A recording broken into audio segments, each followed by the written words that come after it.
Right, where to start? This is going to be, I hope, not too lengthy video on computer graphics and OpenGL. I'll try to condense the core of what I learned so far for the semester. It's a lot. I've got a stack of notes here, and some of you might have seen me from my classmates that might be watching this, carrying around this stack of sheets. It's so much. But I'll try to sort of stick to the main themes of what you might need. And yeah, so let's just jump straight into it because it's going to be a lot. So prerequisites, you're going to need to know some linear algebra. If you're taking this course, I was actually quite shocked. I think we were having a presentation recently and somebody was like, they haven't taken linear algebra, they're like from a different program. And of course, I suppose linear algebra is required for that program. And I was like, whoa, like I think you should have linear algebra before you take computer graphics, but okay. You don't need too much, but you do need to at least understand some of it. So I'll try to sort of give you a brief overview. I would refer you to MIT's 1806 if you can at least take the first lecture, right? You're gonna need way more than that, but at least the first lecture should get you enough to cover 80% of what you'll need. So let's start off with what a vector is, just the very basics. So most of you, I'm hoping, know this already. So a vector is just something, right? Think of it like a point in the Cartesian plane, but it also has magnitude and it has direction. So that's your standard definition of a vector. And so how we would write this, right? If this was a vector called x, you can write it like this, 1, 1. Just like how you would encode something on the Cartesian plane, but this time it's like an arrow pointing off somewhere, right from the origin, importantly. Alright, so that's what a vector is. Now you need to know how to perform operations on vectors, so we're not going to worry ourselves with inverses and fields or anything like that. We just need the basics. So how do you add two vectors? If we had this vector and we wanted to add, let's say, the same vector to itself, right? You just sort of do component-wise addition, so it's very simple. Your resultant vector would just be 2, 2, right? So you add 1 and 1 and 1 and 1 to the bottom as well. So you're sort of adding horizontally across, if you want to think of it that way. The geometric interpretation for this is also quite simple. It's you take the first vector, right, and this is important to understand now. This is the idea of a linear combination of vectors, right? So you take one of this first vector, right, here, which is going to quite literally just give you back this vector. And then you take one of this vector as well. What that's going to do is you sort of stick the tail of the second vector onto the head of the first vector. And if you took any sort of physics classes in high school, you might have learned this, right? So this is vector addition. So geometrically, right, you can see that all we did was sort of like scale this vector up in a way along this direction, right? So this resultant vector is now 2, 2, like so. I don't know why I put a division sign there, but okay, I hope you get the idea. And it's very important that you understand how this vector addition works geometrically as well. Right, so vector subtraction is much the same thing, it's just the opposite, right? So if we were to subtract away, right, this vector from itself, it would take us to the origin, right? And you should be able to see what that is geometrically as well. So multiplication is a little bit more involved. And so let's suppose we had a contrived example, 2, 2, 1, 3, for instance, and we were multiplying this by another vector, I don't know, let's say 1 and 3, right? So usually what they would teach you is like something called dot product, but forget about that. What you need to see is these vectors as a linear combination of columns. So what you do, let me change colors to this, is you take the first row of this vector here, and you multiply it by the first column. So what you get is 1, right? I don't need to put the circle back. You just get 1 times the first column of this vector, 2, 2. Right, plus 3 now, this guy, right, second and 3 times the second column of this matrix. And now you carry out this multiplication, right, you would get 2, this would become the same thing, 2 and 2, right, and this would just change to 3 and 9, right, so let me just do it out explicitly so you don't get too confused. So the result will be 2 and 2. Again, it's just a linear combination of vectors. Same vector addition we just did in this contrived example up there. And, okay, 3 and 9. And So your resultant vector would be 5 and 11, right? And so that's how you do matrix multiplication. Now there's something else you should see as well, is that the shapes of the matrices have to match, right? So this is a 2 by 2, right? 2 rows, 2 columns, so this is 2 by 2. And it's multiplying, right, a 2 by 1. Importantly, for you to be able to do matrix multiplication, this inner product here has to match, right? And your result is going to be, this is going to be the shape of your result. So this guy and this guy, right? Your outer products. So 2 by 1, and if you look at the result, it's 2 rows by 1 column. So I've sort of never memorized this. I know some people sort of memorize this rule, but it's not really a rule. Once you understand this idea of linear combination of columns, you very quickly understand that the shapes have to match, right? Because if I had a third row here, right, let's just imagine we had a third row here in our matrix A, let's call it A, but our vector B only had 2 entries, well, you can see already we've got a problem, because we would take one combination of this first column, 3 of this second column, and we have nothing we cannot take linear combination of the third columns of this matrix, right, because there's nothing here, so the shapes don't match. So you don't need to memorize this rule, but it's good to know, right? You can just write it out and see very quickly what the resultant size is going to be, and yes, it's just a vector, right? And you should know matrix times a vector is going to give you a vector, right? Okay. And actually, this is used in some pretty neat proofs as well, very early on in the course, but I won't touch on that. So you can do addition, you can do subtraction, and you can do multiplication. Great. There's one more operation, inverse. We won't really worry yourselves too much with inverse right now. You should know about the inverse, but okay, this is not a linear algebra course. This is computer graphics. I'm just trying to give you a very quick refresher, or for those of you who might not know some basic linear algebra, at least you have something to work with, right? So how do we start? I guess I'll start with the beginning. It's hard to even imagine what the beginning is, but here it goes. Normally, right, in OpenGL, when you're rendering something out onto the screen, it's what's called an NDC cube, right? So it's the normalized device coordinate. So hopefully you might have done something in your lab where this is your screen, right? You sort of pull up an OpenGL window on your screen like this, and when you're drawing, so let's say you wanted to draw a triangle, right? You would put like 3 vertices here, and then your fragment shader would probably come and, you know, render this out onto the screen for you somewhere here, right? But you know that you can only draw from -1 to 1 on this x-axis, right? And from -1 to 1 on the top axis, right? But actually it's a cube, but this is just a square, but you're looking down, right, the negative z-axis. Imagine this was the z-axis pointing out towards you, so I'm just gonna give it like a bit of an angle, but this is actually pointing directly towards you, but I have to draw it like this, right, because it's a 2D drawing. So, but I hope you see the idea, right? And so this is, so it's a cube, right? So it's from -1 to 1 in all directions, so it's a box, right? And you're sort of like centered at the origin, if you want to put it that way.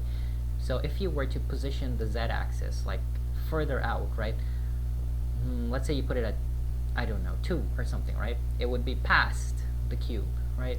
And so the range would only be from 1 to -1, like this. And so imagine this triangle had a value of 2, right, on the z-axis. It would be outside of the cube, and it would not render. You would have to bring it inside of the cube, right? So that's sort of that idea. Very simple. It's the start. It's the start of something. I'm not sure if it's the right start, but we have a start, right? So we got our NDC cube.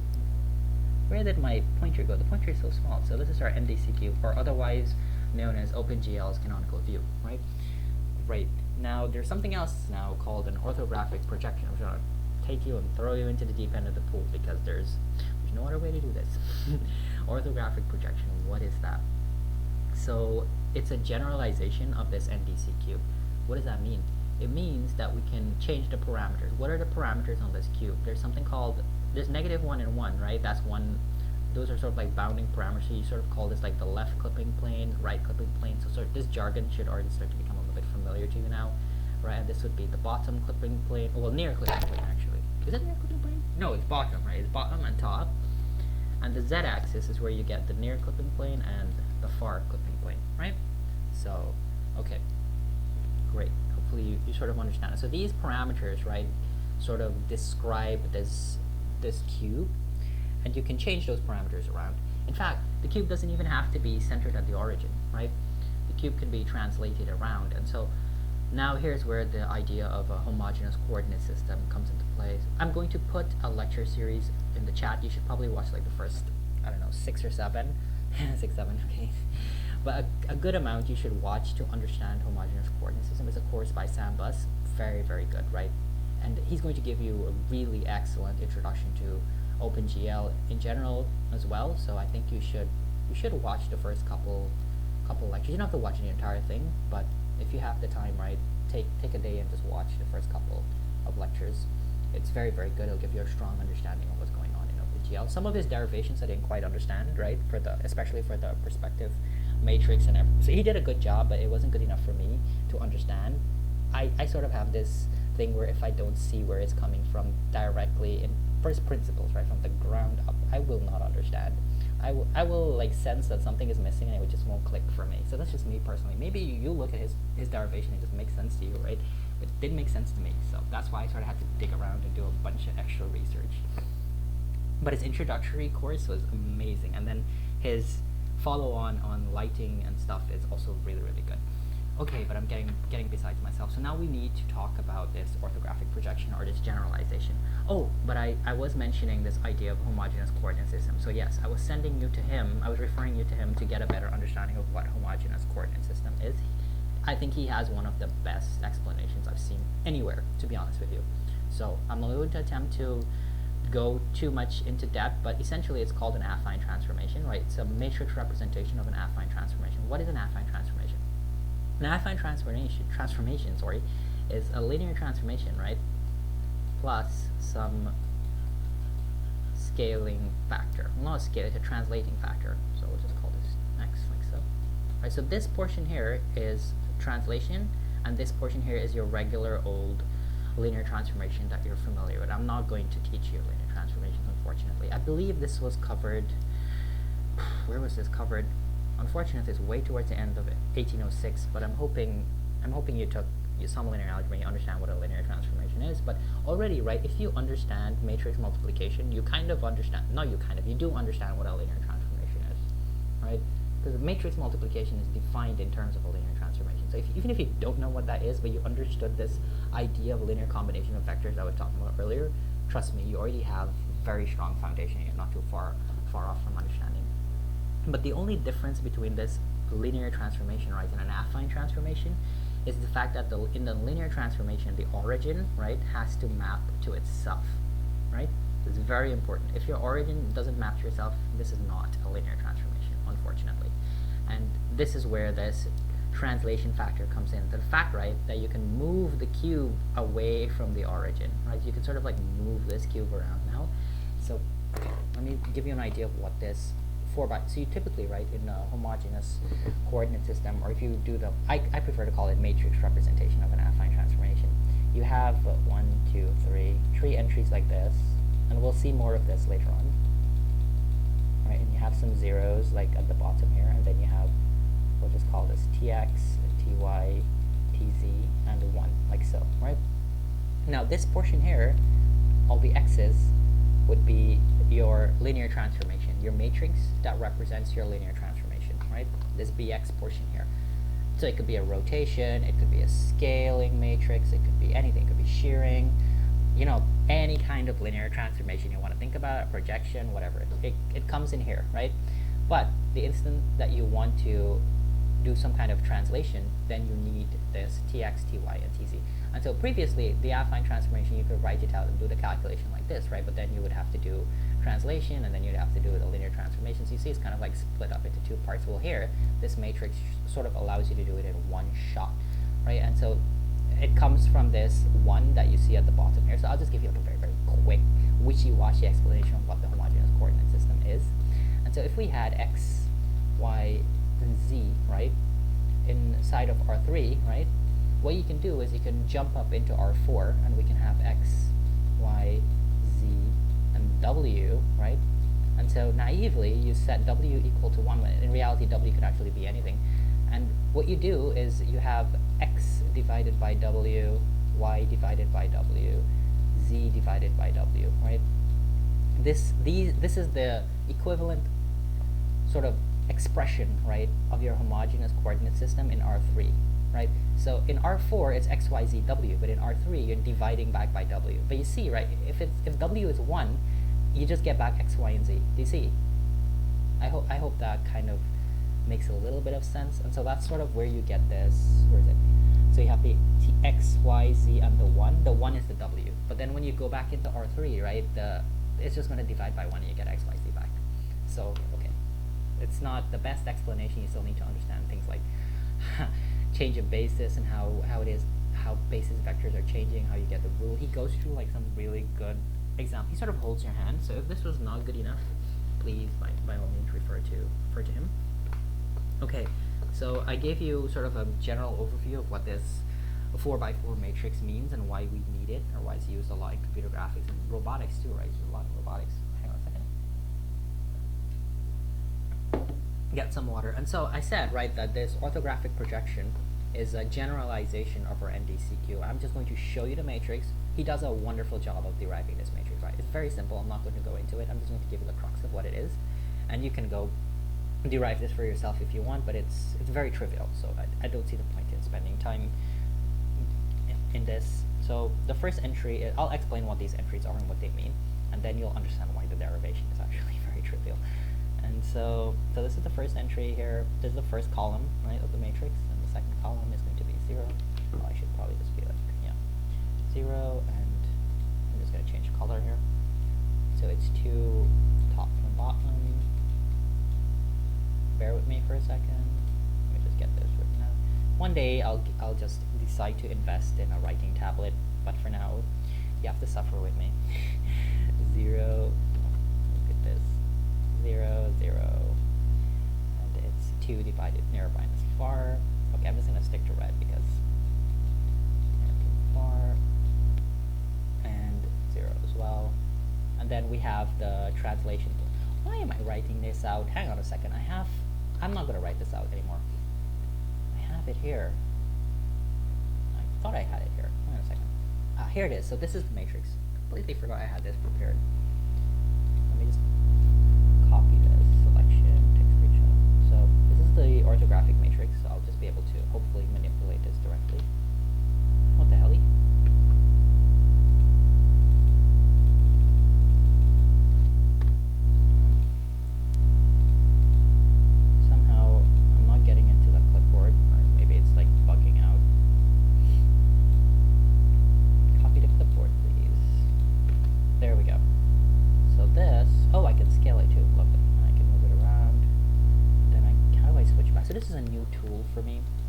This allows me to switch out. So, okay, we hand wrote this portion here quite laboriously. As you can see, this is the linear transformation part of this matrix, right? And again, you can see this is a linear transformation related to scaling, right? And why is it scaling? Because the values are on the diagonals. You never should memorize this stuff, by the way. If you imagine, right, you had some vector here, x, y, z, I don't know, let's call it x, y, z, w, but it's going to be 1 in reality, right? X, y, z, 1.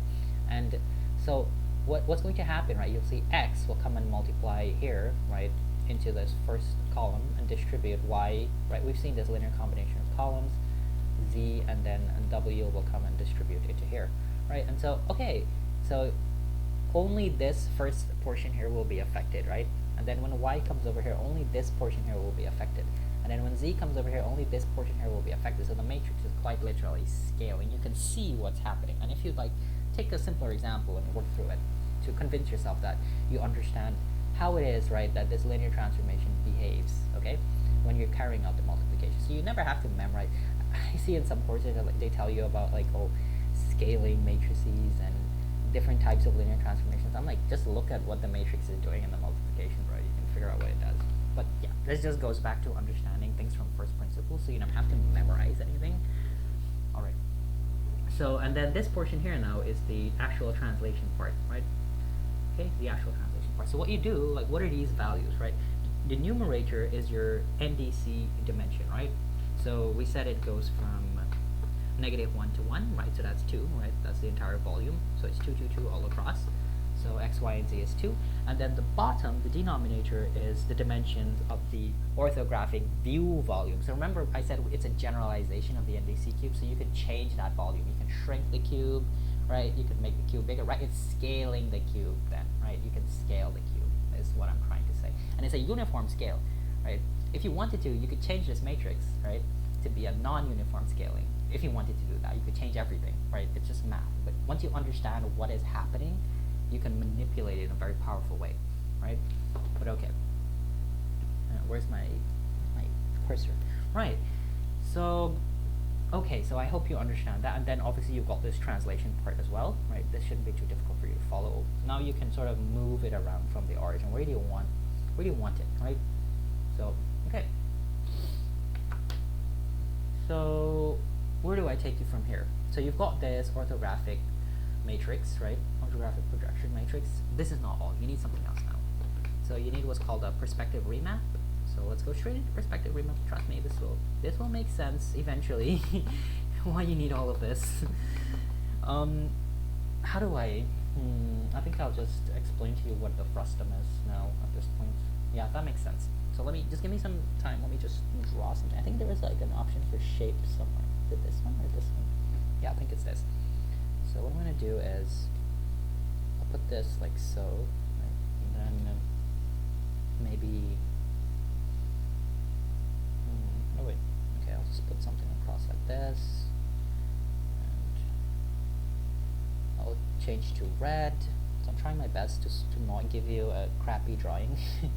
I'll change to red, and then let's say the viewer is in yellow. So the viewer is, oh sorry, okay, switch to this guy. The viewer is here. My viewer here is the viewer, or the eye. Later on we'll see that this is actually the camera. And how do I get back to shapes? Okay, I'll go back to black. And then you come from here, and you come to the viewer, like so. Alright, and so you can see this entire thing here is a pyramid, right? But, importantly, if you look, this part here is the screen, right? This blue part is the screen, so let me label that. This is the screen, that blue part. And let's imagine that we had, I don't know, a tree or something. A tree should be good. So let's say we had a tree here. Right, just color the tree. Okay, let's not waste time on drawings. Come on. And okay, so this now is passing, right, to the viewer. Go to maybe yellow, right? Like this. And it's hitting the screen, right, at some point, and it's going directly to the viewer, like this, right? And what we're interested to know is what is this point, right? So we'll call this YS for Y screen, right? We'll call this point up top here, this Y, okay? There's a couple other things we need to know as well. So this portion here we'll call N. So at the bottom here we'll call N.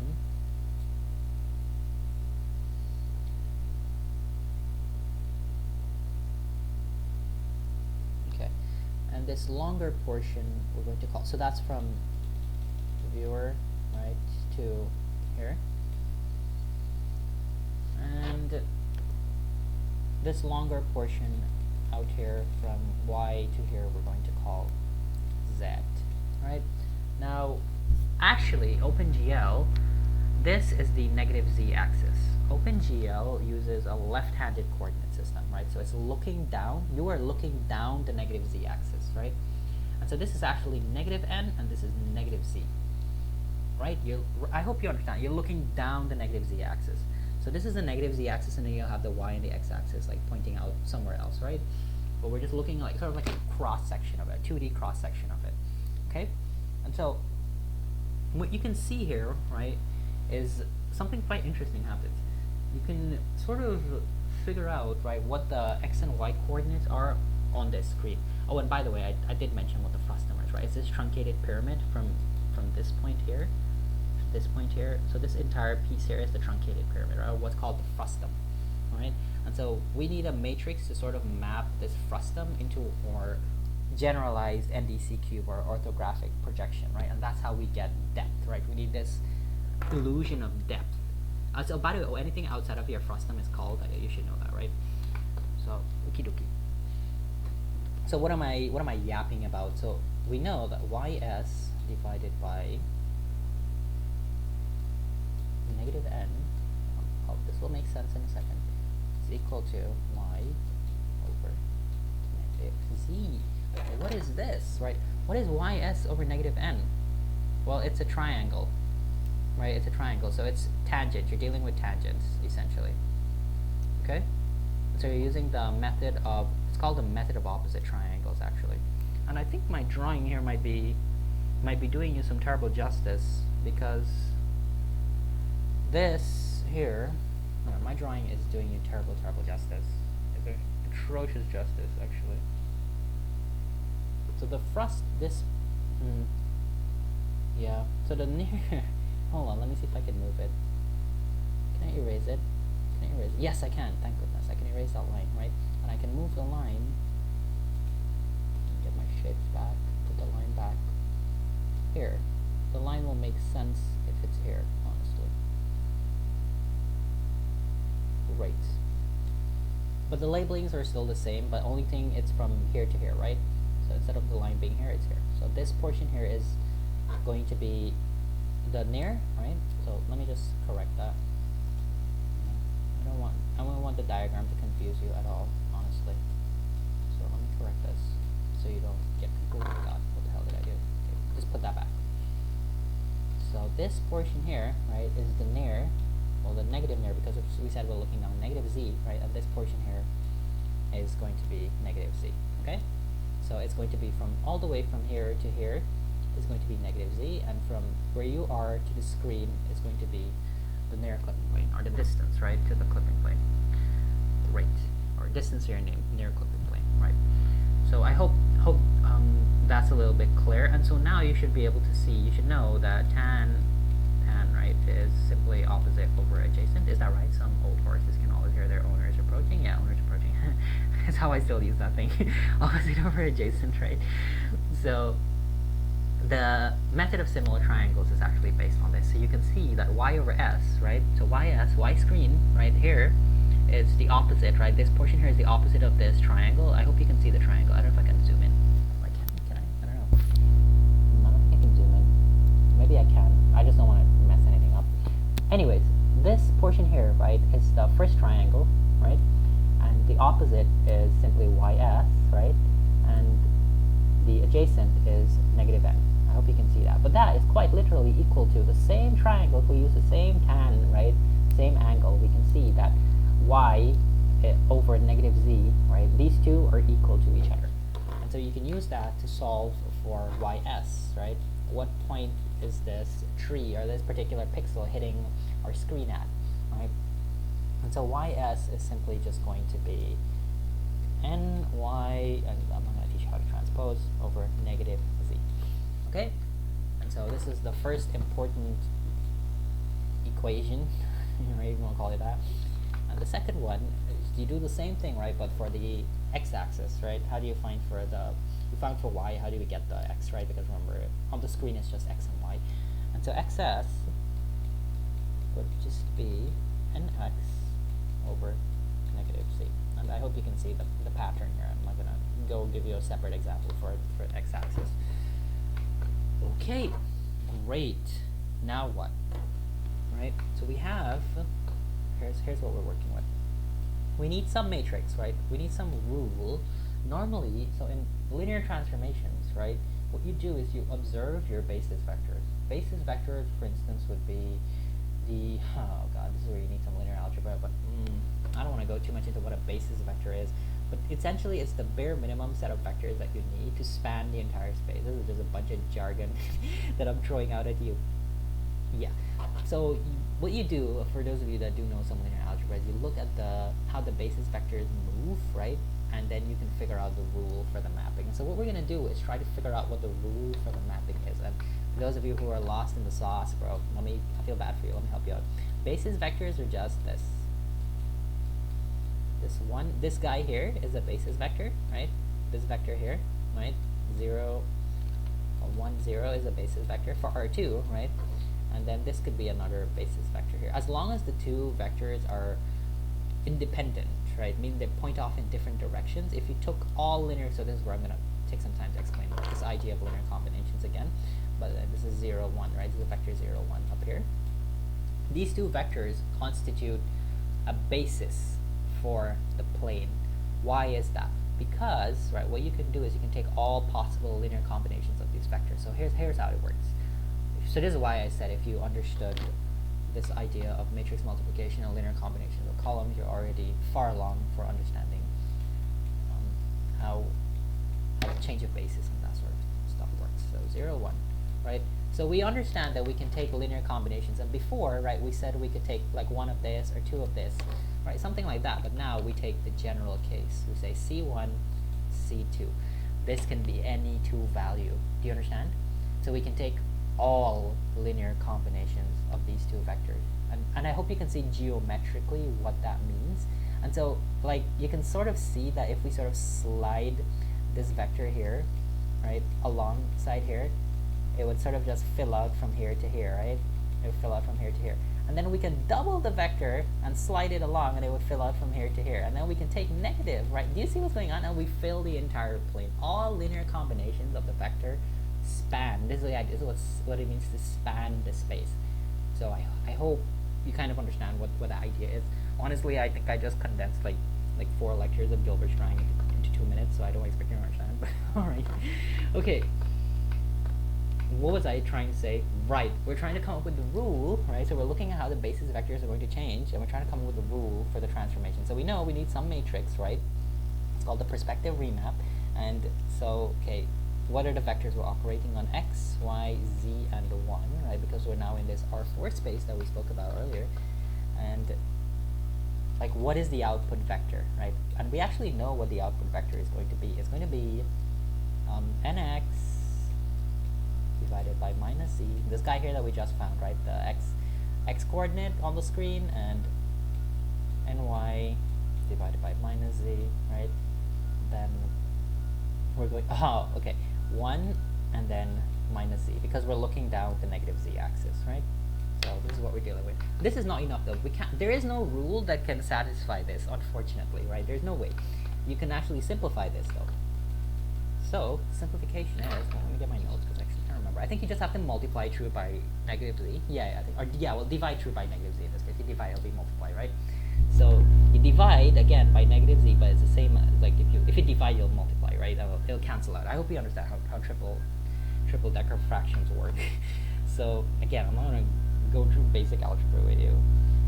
Okay, so what you'll end up getting though is nx, right, ny, negative z, right, and negative z squared. Okay, so this is the output vector here. So we have our output vector, right? We have our input vector. So we know how we have to watch now how the basis is going to change. And now this is where understanding matrix multiplication as a linear combination of columns will come in to pay you dividends, right? Because this sort of thing will show up over and over again. And so this is sort of my framework for understanding these equations as well. So, okay, how do we come up with the first row of this matrix? You can come up with the first row of the matrix, by the way. It's going to be n, I need a different color. It's going to be n, 0, 0, 0, like so. Right? And you also can come up with the first row. It's going to be like this.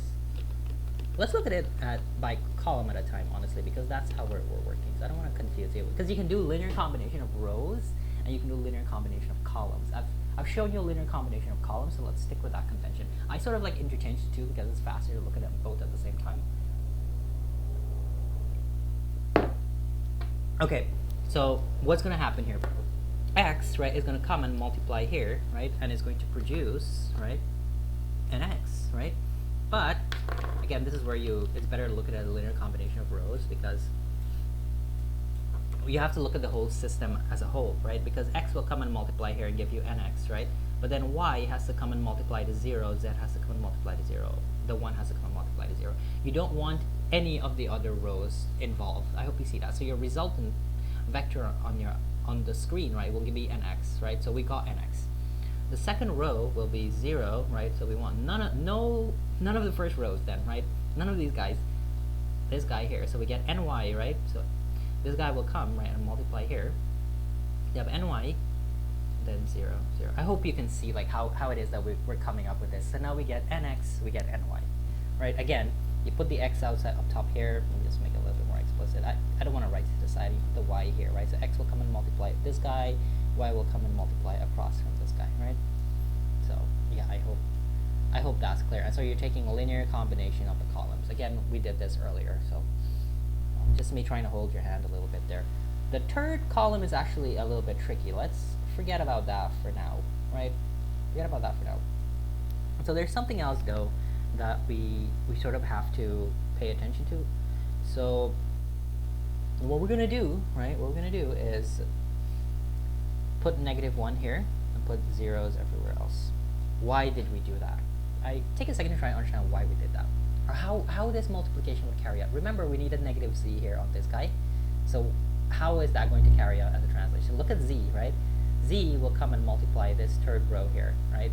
And it's going to go 0, 0, right? So it's going to affect none of these two entries, right? But z times -1 will give you -z on the last entry, right? Oh, remember the third entry here is blank currently. Third entry is currently blank, right? And so the fourth entry will give you -z. How do we get this guy here? Oh, and we can sort of infer now that this has to be 0 and this has to be 0. Please use the same logic and check for yourself, right? That you're convinced that this has to be 0 and this has to be 0. Now we have m1 here, or call it whatever you want, or m2, and we don't know what these are. But we do know what they are, actually, because you can do the matrix multiplication again, right? So what's going to happen? What's going to multiply this row? Z, right? Z is going to multiply this row, so you'll get z. Let me change the color. Let me go back to, I don't know, blue looks kind of nice. So you'll get z, right, times m1, right, plus, right, so z will multiply this m1 here, and then 1 will come and multiply the m2 over here, right? So just m2 is equal to what? -z squared. Great, so we have an equation. And again, I hope you know, I'm not sure if he did this in the first lecture actually. I believe he did though. Take the first lecture of 1806, man. I'm not gonna go through this, but you can. I hope you know how to encode matrices from systems of equations. So what we did really was the reverse process, right? We just sort of turned it back into an equation, right? And so what we can do now is try to solve this, but we cannot solve this, unfortunately. We need to sort of impose some constraints. And so the constraints we impose on the system are as follows. So constraint z equals -n and z equals -f. Why these constraints? Because remember, we're looking down the -z axis. Oh, forgot the equal sign. Good lord. Okay. Right, so we're looking down the -z axis, and so what you can do is just construct a general system of equation, right, from this, and you can solve this for yourself, right? So, should I do this for you? I guess so. That shouldn't take too long. So you get two equations, right? The first one will be, oh no, I'll go switch, go to black. So the first equation will just be m1, right? I'm just not gonna do it, man. It's gonna take too much time. Please tell me you can figure out what you have to do from here, right? Basically, right, you're gonna get two equations and you're going to have to solve them, right? And what you're gonna get as a result is, I don't want to see the videos already getting very, very long, and I just don't want to. So you get m1, m2, you get f plus n, right, and you'll get fn, right? So this is what you're gonna get for the two equations. All you have to do, right, all you have to do is come and substitute in -2 for z, right, one time here, and -f for z the other time, and so that's how you get the two equations, right? I just thought I should spell it out just in case you didn't know what you have to do there, because I do know some people are very shaky on math, especially the ones that might not have been taking some serious math courses, right? So the first equation, right, would be negative, so z is -n, right? So it'll be -n times m plus m2 minus negative n squared, right? And then you do the same thing. You substitute at the negative f for the other one, right? And then you solve the system of equations. And again, you can solve it.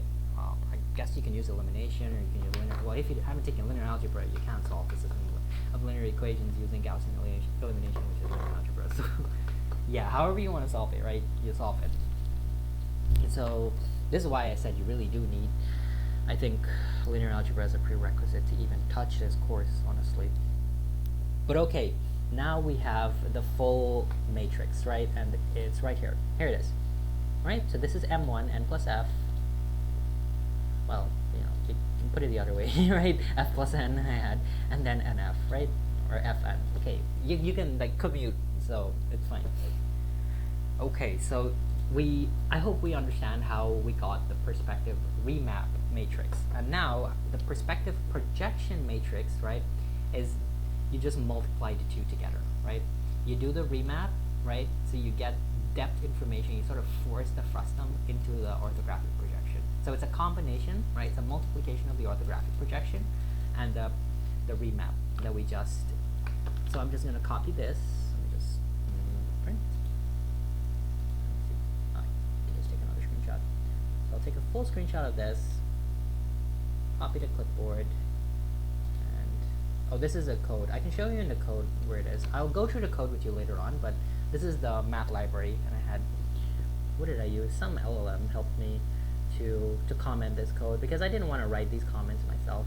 Because look how nicely it sort of like put everything for you. You know, you can see the matrix, and okay, this is just a way of encoding what you see here into the matrix, which is actually I have to explain the conventions around the matrix and the structure here. But okay, you can see it's the same thing, right? Oh no, it's not the same thing, because this is when you carry out the multiplication. This is what you're gonna get, by the way, right? You're gonna get this. So I wanted to paste that in my notes here. So I'll just move this here. So you carry out the multiplication of the two matrices that we derive, and you get the perspective matrix. Why did I spend all of this time talking about this perspective matrix? Because now we go to the very start again, right? When you're rendering something out into the screen, it has to go through what's called the model. Let me just put this here. It has to go through what's called the model view projection matrix, right? So any point, right, has to first come in from what's called local coordinate space, right? I'll explain this a little bit in a little bit more detail later on. And then it has to move through these three spaces. So the first thing that happens actually is this multiplication comes in reverse order, right? The projection happens, right? And then the view happens, and then you multiply it by the model matrix. So you get the final output, and then you multiply that by your vector, right? Or your single vertex, right? Your vertex is represented by a vector. We'll just call it V, like so. Right? So your vertex is actually being multiplied by, on the GPU, right, is being multiplied by this entire MVP matrix. So all we just did was derive what this P was, but now you understand what it is, right? You understand what P is, okay? So P is just a combination of that generalized NDC cube, plus now we have depth perception. See, with the orthographic projection alone, you have no idea of depth, right? But now when you introduce this idea of a frustum, you've already seen, we've gone through, where is it? Here, what the frustum is, right? How is it that we get depth? Then it sort of makes sense. Oh, I should make some comment about how the relative ordering happens. And so, by the way, you may notice that this matrix is not the complete matrix, right? It looks a little bit different from what I have in the code. Like if you look at the code, it's like T divided by aspect and then T here. There's a little bit of, there's some more stuff that you have to do to sort of work on this matrix. So let me help you out there as well. So let's work on the matrix a little bit more. So this is not the full matrix as yet. So the full matrix you get by, okay, so we assume, right, that the frustum is centered on the z-axis, first of all. So what does this mean? What does this mean? Okay, I'm not going to show you the diagram. I'm just going to draw another one. So assume, right, the frustum is centered here on the z-axis. Great. What can we infer from that? We can infer, right, that this is right, and this is negative right, okay? A very naive way of looking at things, but it helps. This is top, and this is negative top, right? So bottom would just be negative top, right? Left would just be negative right. So we can infer, right, quite literally that right plus left is equal to 0, right? And top plus bottom is equal to 0. I hope you can like agree with me, right, from what I just showed you here. It's 0, right? And furthermore, right is negative left, right? Okay, I hope you can see that right is like just negative left. Like left is over here, right? Okay, you can probably see that for yourself. I'm just like probably insulting your intelligence at this point. And top is negative bottom, right? So this is an important part to see. Great. So now we have that. What we can do, right? Therefore, it's a very simple trick that we can do. So right minus left, right? Right minus left is equal to 2r, right? And then top from bottom is equal to 2t. Okay, some very simple stuff that just went on here, right? Now, so we got like 4 sets of equations that we can use to like massively simplify things. So we know that right plus left is 0, right? Do you see that here? Right plus left. And we know top plus bottom is 0. Do you see that here? So this portion of the matrix will go to 0, right? Because the numerator is 0 on both of these components, it will go to 0. And if you come here and you look at the matrix, yes, you see that these 2 entries have in fact gone to 0, like the official version of what they show you. And then now we just have to work on this, right? So you can substitute. That's why we did the right minus left and top minus bottom here. So you can see that it's 2r minus 2t. And so what you get, okay, where did I put it? I'll just shift over to the right. So it's 2n. And so right from left is just 2r. Is it 2r? Yeah, it's 2r. 2n over 2r and 2n over 2b, right? So I'll just put the 0 here, and 2n over 2b. Right, so we're sort of just looking at a small partition of the matrix now, not the whole matrix, just these 4 entries, right? And now we can simplify this further, right? So the 2 can go, right, and the 2 can go, and so you end up with just n over r, right, and n over b, like so, and the 0 is here. Great. But then if you look at the matrix, you can see that, hey, it's this t over aspect thing and this t, right? How do we go from this to that? Well, I think I have that in my notes, so I'm just not gonna...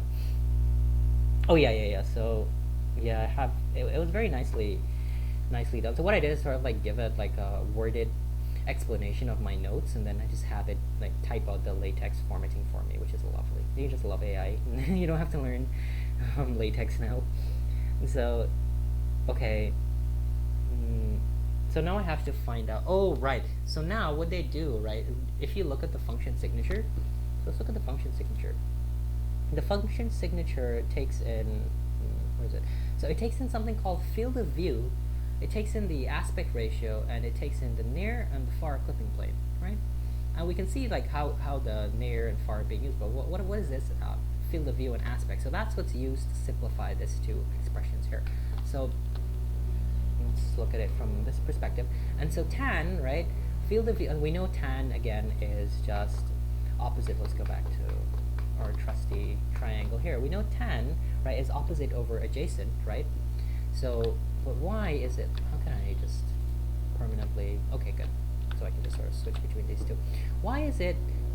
Okay, let me just write it out for you. It'll be clear for you.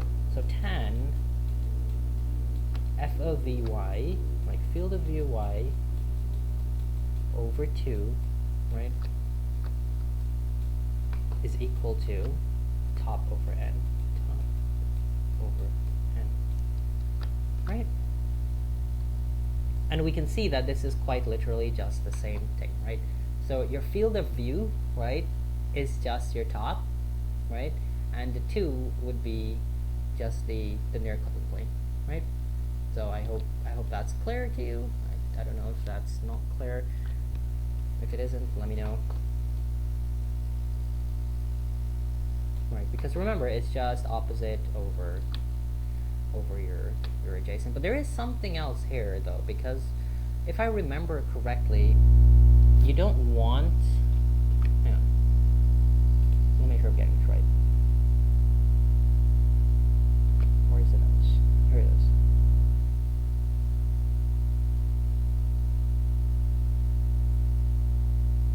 Oh, yeah. So what's happening here actually is the reason why you're dividing by 2 the field of view that you sort of give it is because normally, right, the full field of view would look like this, and you only want half of it.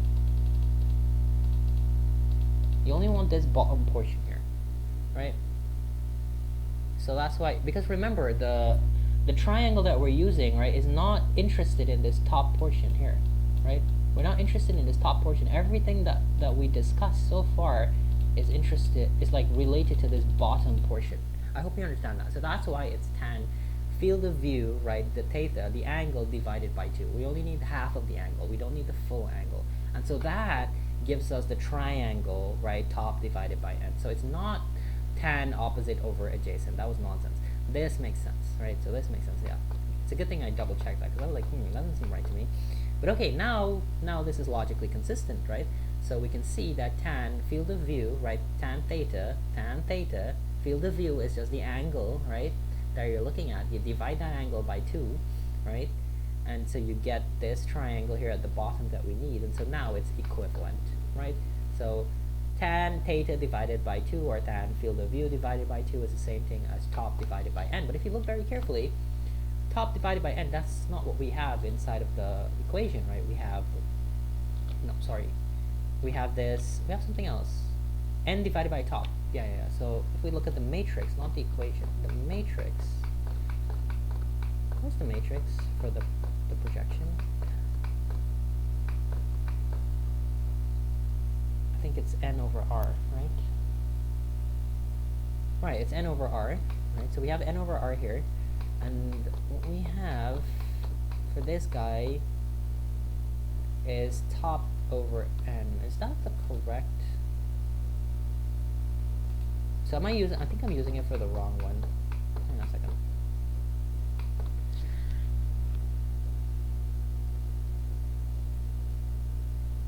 Oh, I see what's happening here. Okay. I got you. Okay, so we need this, right, to be in this format, n over top, right? So what we do is we take the reciprocal of it. So that's really all we have to do, is take the reciprocal of it. And so that's how we get this t value here. Yeah, that's how we get t. So it has to be n over top, so n over t. Well, why do I have n over b here? Yeah, that doesn't make sense to me. Hang on a second. Did I derive this correctly? Let me look at my... Let me look at my matrix. I might have, like, incorrectly written this out. So it's t minus b, and so it will be t minus b is 0. So this is 2 what? T minus b is what? 2t. So it's n over t, right? It's n over t, not n over b, right? So you see, mistakes can happen, guys. Mistakes can happen. And so you have to be very, very careful with this sort of stuff. So it's n over t, right? And then if you look at the matrix again, n over t, where are we? Here, right? And so the other one that we derived, it's r minus l, right? R minus l is 2r, right? 2r. So this should be n over r. And let me just double check that. Right. So this part we got correctly, but here is where we made the mistake. And so it automatically, like, jumped out to me that something was not right with our original model. So this is n over t, right? We have n over t in the matrix, right? But if you look here, we have t over n, right? So how do we get this to match? Well, obviously you just take the reciprocal of it, right? And so it'll just be 1 over tan f of v divided by 2, right? Right. So this is t. I hope you understand what that means. So t is this entire thing now, right? So all we did was we took the reciprocal so that we got it to match, right? So now instead of it being t over n, it's actually n over t. Okay? So that's just it, really. It's nothing too complicated there. Right, so we've got n over t, and now we have to do n over r. And so n over r, I think, was a little bit simpler, or was it more difficult? So, oh right, so you need the aspect ratio. So we gave it the field of view, and now we needed to give it the aspect ratio, which is the width divided by the height, right? And so the width is just 2r, right? 2 times the right clicking plane, which, like, okay, you double the right clicking plane, you get the entire width of the screen, right? Since the right and left are the same.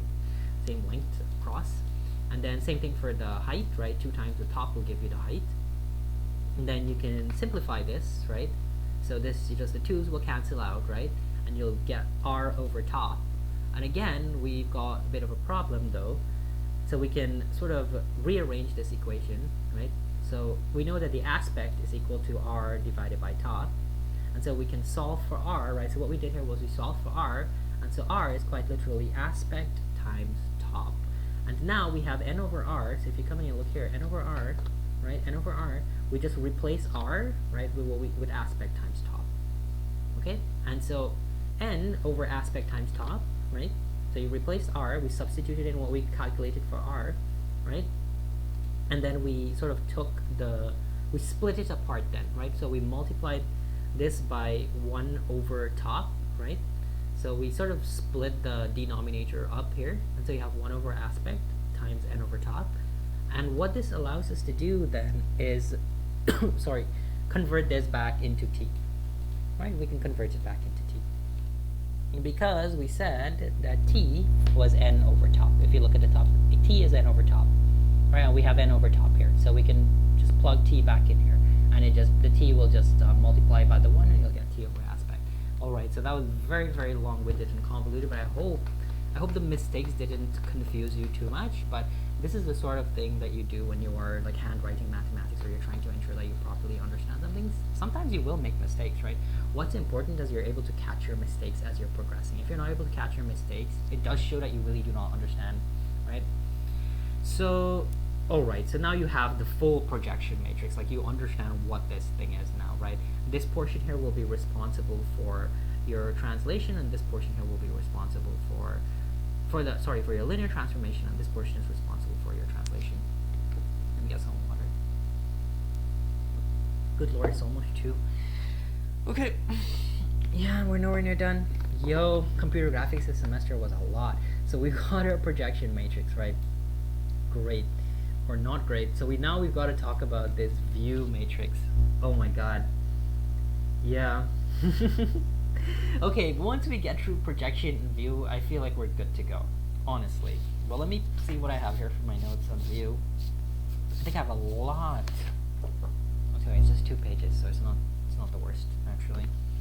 Great. So we have the projection matrix, right? And the pipeline, how it's being done, right? How the multiplication is being done is first you do the projection matrix, right? And then you multiply that by your view matrix, right? And then that will be multiplied by your model matrix. And then finally, you can sort of package this into one big matrix, right? That does the whole thing in one shot. And then you multiply that by your vertex, right? That's represented by a vector in R3. Okay, so I hope you're starting to see how the pipeline is operating. So we covered this portion here, the projection. We've got to look at the view next. Whew, view. What is the view? This is the camera, right? God. Goodness gracious. I think I need some more water, or probably might need a break. But I'll try to just get it done in one go. So let me switch the color over. So X, Y, and just give me some time to draw. I'll probably change the color, so here. Let's call this the target. Sorry, target. And go back to my color. I should have just used lines, honestly. Yeah, let me use shapes. So this will look something like this. And you have the eye. Now your eye is your position in space, right? It's a single point in space where your camera is located, right? So say eye. Great. And so again, you're looking down the negative z-axis, like we have to clarify this, right? Okay. And so okay, we're good to go. Now you need to understand something. This camera transform, right, is essentially what's known as a change of basis. So this is why I actually led with this very early on, to try to like warm you up as to what a change of basis is. So I'm kind of just gonna write this out really what it does. So any vector, right? Any vector in Rn. Oh no. Oh my god, yeah. So I tried to put it in capital mode and I think it just cut off the thing. So I just have to write common. Oh no. I can't use shift actually because the second I use shift, will it stop recording? Let me see. No, it didn't. Why did it stop recording just now? Oh, because I pressed shift and R, and that's like the same hotkey that I have for recording. I see. So it cut the recording off. Yo. Okay. Any vector in Rn can be expressed. It's a linear combination of the basis vectors. And we spoke about this earlier, right? That's why I spoke about it the way that I did. I didn't want to just like throw this jargon at you and if you didn't understand what any of these terms meant. Okay, any vector in Rn can be expressed as a linear combination of the basis vectors that span that space. And then we sort of spoke about that, right? And so I'm just going to write it back one more time.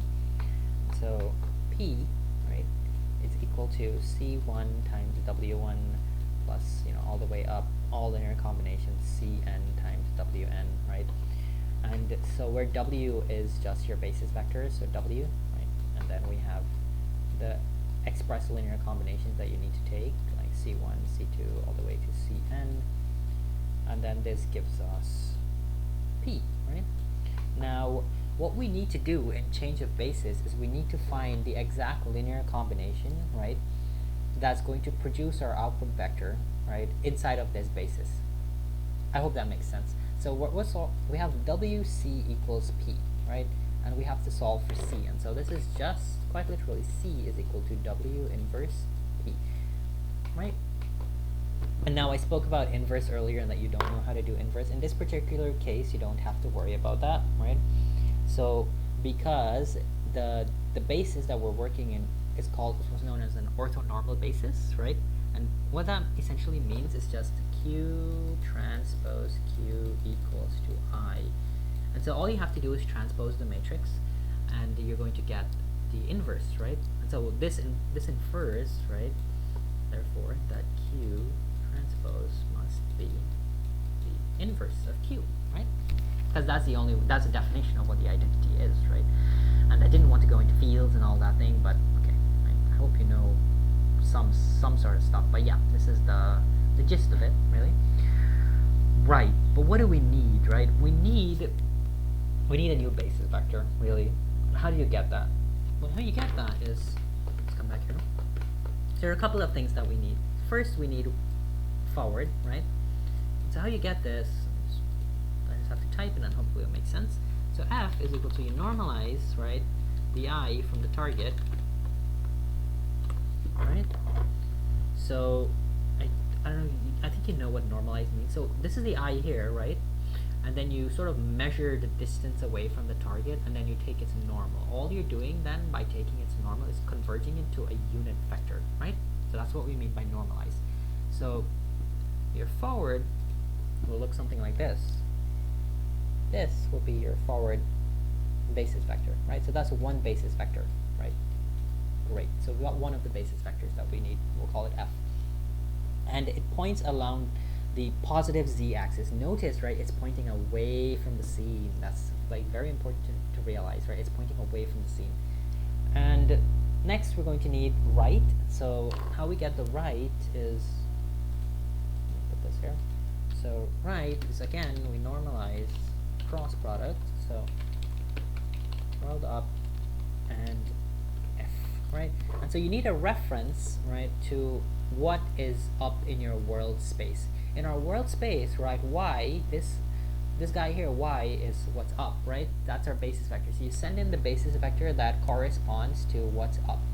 Okay, I said what's up, but what's the up direction in your world space, right? And you take the cross product. Again, I didn't go over what the cross product is. You can do some further research if you want on that, but in our implementation we use determinant formula to compute the cross product. And by taking the cross product, what you're going to get, right, is, right, you're going to get another vector, right, that's perpendicular to the world up vector, right? So I hope, and that's going to be your right vector, and then you're going to normalize it as well, right? So it's going to be a vector that is perpendicular to your F vector and your Y vector, right, normalized. Okay? Hopefully that makes sense. Great. And so we can put this, oh no, like this, like so.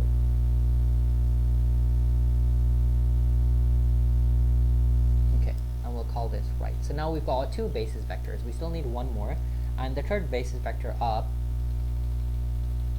put up here. Okay, it's very simple now. You just again take the cross product of the right and the forward basis vector that you previously derived, and so up. Just again, you don't have to. Do you have to normalize this one? Let me think. No, you don't need to normalize this vector because it's already unit vector, so you don't have to normalize it. So it'll be f and r. Right, cross product between these two will produce another perpendicular vector, right? And so you have 3 basis vectors now, right? So what you can do is you have to change from your standard basis, right, that you're operating in world space, right? So now you're in world space, right? And you have to transform from world space to this camera space, right? So that's what's happening, really. Okay. So and they have like a very fancy jargon that's going on. So I think it's from local space to model space to world space, and then it's only when you come across this view matrix, right? When you're multiplying by the view matrix, then you're going into the camera space. And then there's something else, clip space, a whole bunch of weird spaces. But okay, I'm just trying to teach you the math. I'm not trying to teach you the jargon and the exact names. This is a problem I have. I might not remember the exact names of things, but I can like convey the idea to you. Okay, so where are we? Right, so we've got the 3 basis vectors. So now we need a change of basis, right? And so how you do change of basis, it's quite simple. Yes, we just mentioned that you just have to do you need the inverse, right? So we know our basis. We can package our basis like this. We can pack our basis like this. So we found Rx, right? We found Ry. Oops, not like that. We found Ry and we found Rz, right? So what you do is you pack the basis vectors, right? This was W that I was telling you about earlier. Where is it? This was W, right? The set of basis vectors, right, that constitute the column space of your matrix, right? So this is the first basis vector, right? And then U, which was up, so Ux, Uy, Uy, Uz, oh my god, Uz, and then forward, Fx, Fy, Fz. Great. And now you need the inverse, right? Because remember we said we had to get the exact coefficients that we needed to give us the point in this particular basis, right? We need the right linear combination, and so to do that we need the inverse of this guy. And so this guy though is Q. We can call it Q because it's an orthonormal basis, right? So Q transpose Q equals I, so its inverse is just its transpose. And so you transpose this matrix, and that's how you get its inverse. So its transpose would just be the columns will become rows, right? So you'll get Rx, Ry, Rz, Ux, oh my god, this is horrible, Ux, Uy, Uz, and then Fx, Fy, and Fz. Wonderful. Okay. And then you can, like, if you wanted to, take like an example and see that Q transpose Q equals I if you're like not convinced, right? So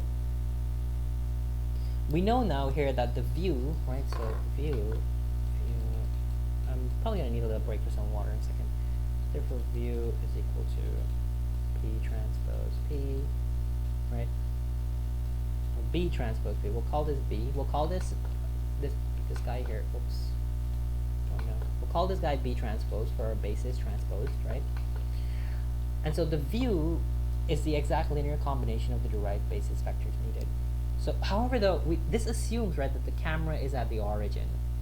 So we need to translate by subtracting, like, away whatever the camera actually is. So here's the actual matrix for the view. We get this by going B transpose, right? Yes, times the point, but the point is changed. It's P minus the I, right? The point in space where the camera is, right? You need to subtract off where the camera actually is. This equation by itself assumes that the camera is sitting at the origin. This is like the standard change of basis what we're doing, right? But no, we need we need to translate as well, right? Okay, give me a second. Let me just go get some water. I'm really thirsty. All right, so I'm back. So where did we leave off? Honestly. Oh, right. So Okay, there's something here, a little bit of a segue that I want to take. So I'm just going to, I think you have to see this for the other portion to make like a little bit of sense as well. But if we were to take this portion of the computation by itself, right? So, okay, we'll get back to this. So let's take this portion of the computation just to like satisfy ourselves that we know what's happening. So it's just a matrix multiplication. So it'll be Rx, Ry, Rz, Ux, Uy, Uz, Fx, Fy, Fz, right? And you just carry out this matrix multiplication with your single point. So it'll be Px, Px, Py, Pz, like so. Great. And now I hope you can see what's going to happen here with this matrix multiplication. It's just going to be a linear combination of the columns, right? So it'll be Px times Rx. Okay, let me just write it out for you. So it'll be Px, right? Px times Rx, Ux, Zx, right? And then again Py times all of the y components, right? Ry, Uy, Zy, just like getting sloppy with my handwriting because I think you can follow the logic. And then Pz, again, it's going to be Rz, Uz, and Fz, right? And then if you were to like carry out this entire, I'm just going to do the first row because it will be the same pattern. So it'll be Px times Rx plus Py, plus Py times Ry plus Pz times Rz. And then you can see that this is quite literally what they call the dot products, and you'll do the same thing for the other two as well. So let me just like put some lines here. You'll do the same thing for the other two. And so this is called dot product, right? And so you can represent matrix multiplication by this dot product definition.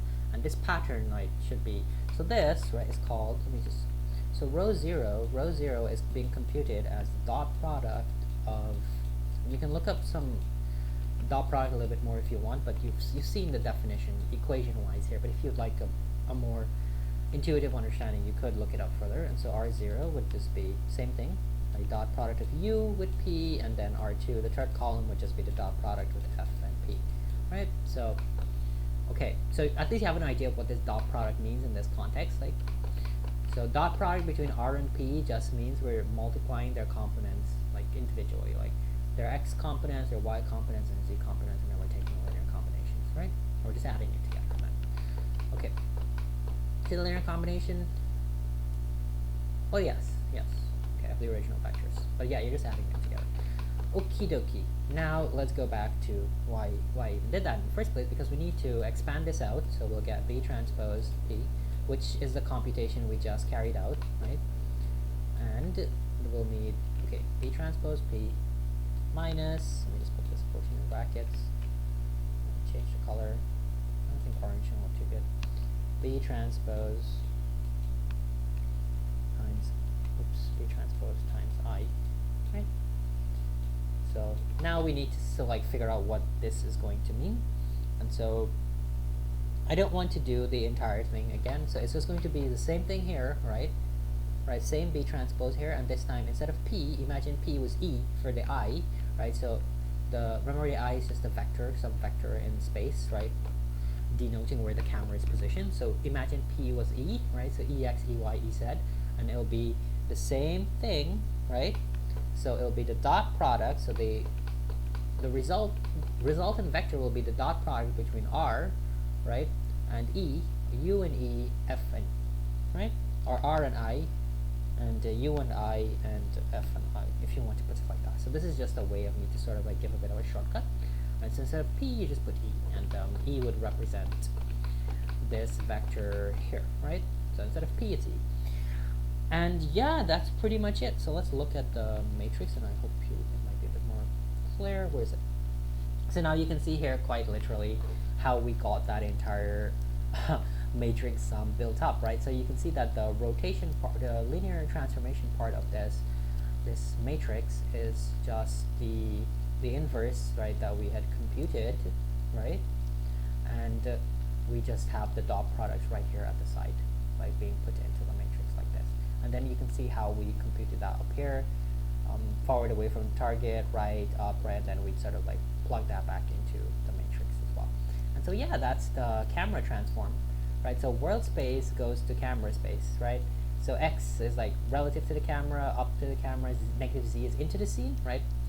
So okay, I hope you're clear with your understanding of how the camera matrix comes about, right? So all of that was just to derive the camera matrix. Oh, and notice, right, that it says negative dot product between the R and the I. And also, we would not have been able to package this into the R4 matrix unless we understood that the first entry was the dot product between R and I by expanding it out like this, right? Cool. Yeah, so by expanding it out like this, we saw that the first entry would have been the dot product between R and I, and so we could just put it as one thing inside of the matrix like this. Okay, and the negative value would be the translation portion, right? Remember, we were assuming that the camera was at the origin, right? But it's not at the origin, so you need to subtract away, right, this translation portion. So that's why it's a negative dot. And it should be obvious from where? From here, right? So this is quite literally just where the negative sign comes from. Okay, so that's it for change of basis and how you go from camera space. So now we spoke about the projection matrix, right? And then we spoke about the view matrix. So that projection transformation that we spoke about now gets multiplied by the camera, right? And then that gets multiplied by your model matrix. Now the model matrix is very simple. Well, in my particular case, it wasn't so simple, but it can be quite simple. It's just some matrix meant to describe how you're going to sort of move your object, right, around in world space. Okay, so yeah, hopefully that's clear. Like if you want to do some rotation or some translation or something like that. And then this entire matrix gets multiplied by your single vector. So now I think you have like a much clearer understanding of what the projection matrix is, what the view matrix is, what the model matrix is. We derived these two. This one is like very trivial. You don't have to derive anything here, and this is your vector. So now let's sort of try and get a full understanding. I think I have my, oh yeah, so my make model matrix, right? So the way I did this is that you first supply the translation, the rotation, and then the scaling, and this order is very important as well, right? So first you want to fix the object where you need it to be, then you need to rotate, and then you can scale.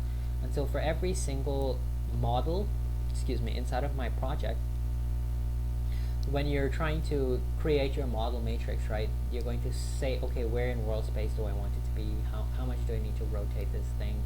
How much do I have to scale? And then you just you chain these matrices together like this, right? So you can sort of like follow it's not too difficult to follow what's going on here, just being chained, right? So you carry out this portion first, and this portion, and this portion is just gonna unravel itself. So, but there is something else. So, okay, you have that idea. Let me get to should I talk about my object loader, or should I talk about my upload function? I think I want to talk about the upload function, and then I'll just ignore the object loader. The object loader is irrelevant, I think. So I'm going to skip over what my object loader does, and I'm just going to talk about the upload function. So, and I have it in code, so it should not be very difficult. So this is the part now where rubber meets the road. Here it is, upload function. So what this is doing, right, is taking in a reference to a mesh, right? And so a mesh is just a collection of vertices, right? And you should be doing this in class, and okay, forget about that for now. You don't need to understand what the mesh is, but for now, because I'm not going to go over my object loader. I'm just going to talk about how the upload function works, right? And so you get an idea of how your program how you should structure your program, and how this entire model view projection matrix thing all works together.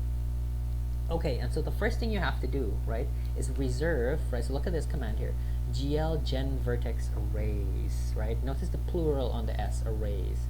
What is that doing? It says reserve one VAO, right, and reserve one VBO, right? So the vertex arrays is for the VAO, and vertex buffers for VBO.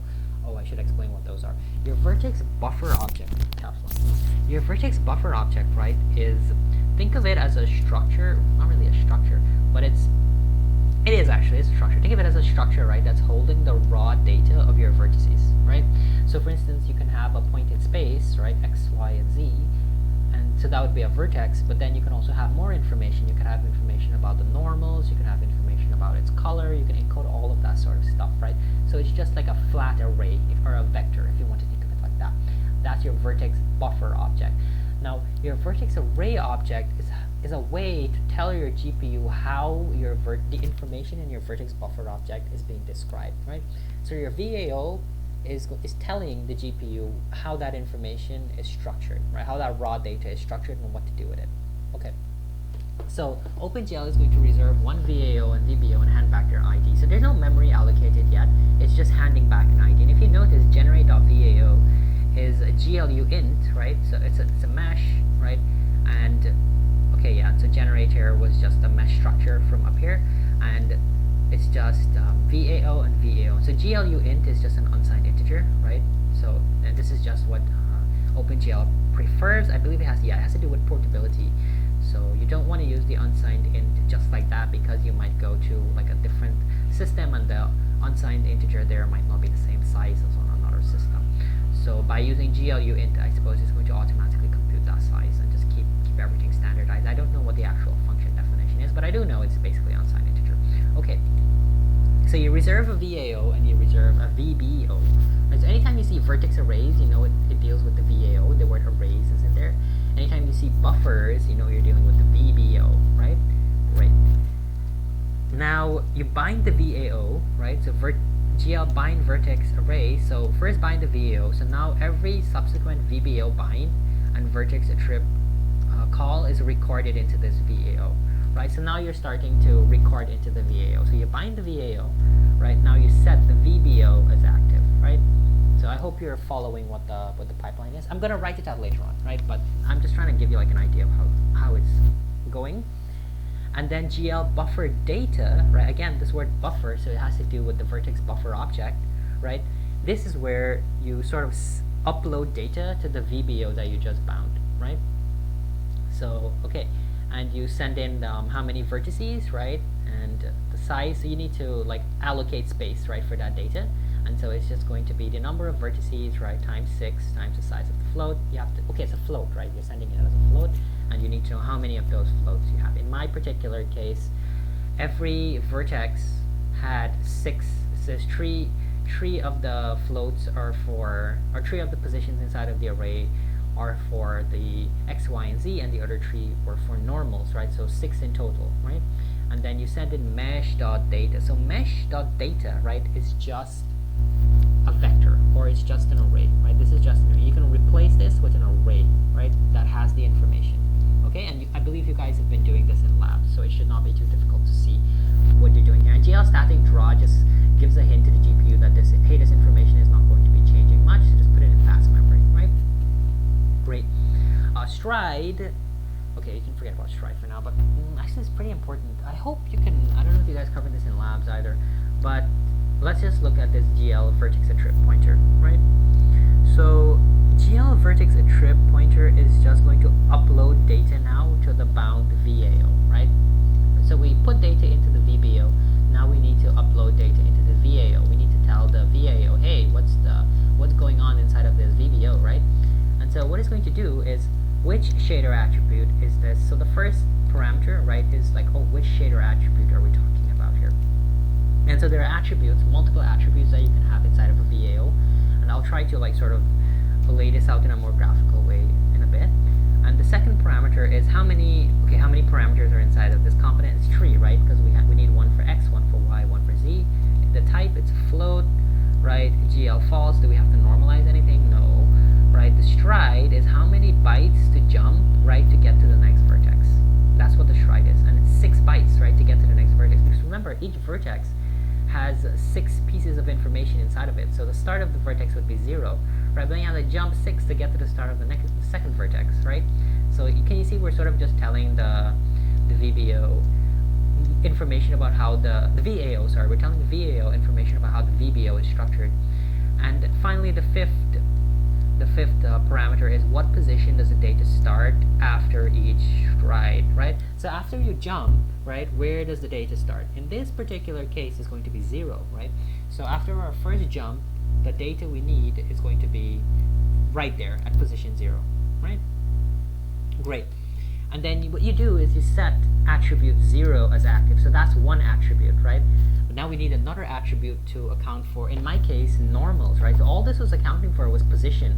But now we need to account for normals as well, right? So you can store multiple attributes inside of the same VAO, right? So we're done with that, right? So now you set it as active, right? And now it'll be used by the shader, otherwise it would be ignored, right? So you have to set it as active. Now, GL vertex attrib pointer. So now we're setting this attribute here as 1, right? So remember up here we used 0, slot 0. So the 0th attribute corresponds to position, right? And now the first attribute will correspond to normals. Again, it's tree, right? For each position that the normal is facing, X, Y, and Z. It's a float. We're not going to normalize the stride, same stride, right? Same. We're going to be jumping 6. I'm going to try and draw this out in a bit. And now, if you notice, it's different here. Instead of 0, it's tree. Why is it tree? Because remember, after you jump 6, right, you need to move 3 spaces to get to the normal. You have to get past the position first to get to the normals, right? And then you enable that slot. Same thing like here. So set the attribute as active, and so it'll be used by the shader when you're drawing, right? Good. And then you return this generate, right? This entire structure here. And notice what generate has, right? What generate has inside of it is the ID to the VAO and the VBO, right? And the function that calls it stores that ID to the VAO and VBO. And then you'll see when we're drawing, for draw mesh here, okay, for draw mesh, so when you're actually drawing the thing, okay, you've got a bunch of parameters here. So you pass in the structure as a reference to the VAO and VBO handles. Okay, so you pass in the structure, you pass in the model matrix, you pass in the view projection matrix, and okay, more shader information. Okay, I just want to get to the main crux of what's going on here. So mat4 MVP, right? So mat4 is a type, so it's a matrix, 4x4 matrix, right?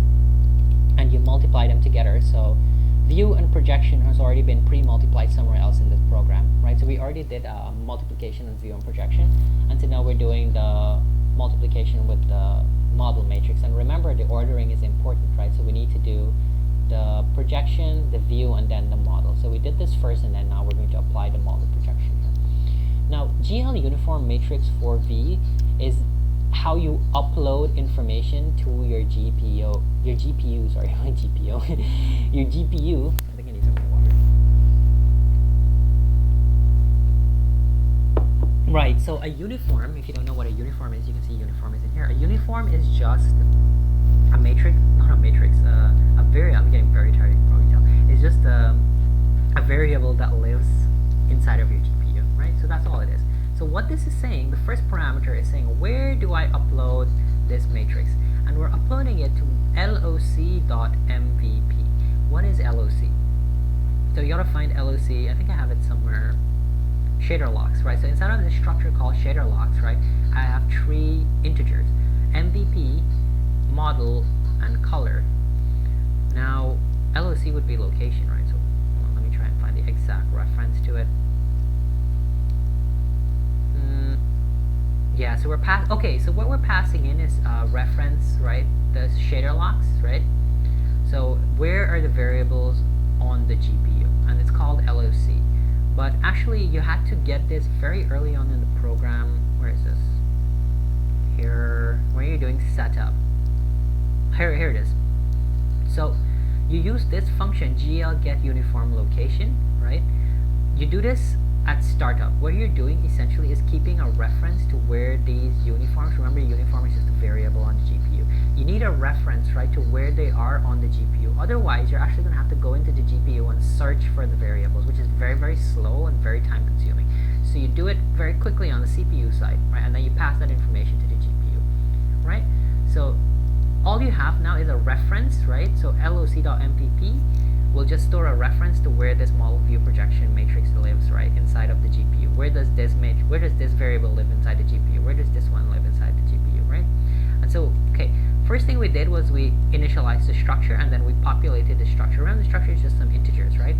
And so we put this location into it, this location into it, and this location into it. So it has all of the locations of all the relevant variables inside of the GPU.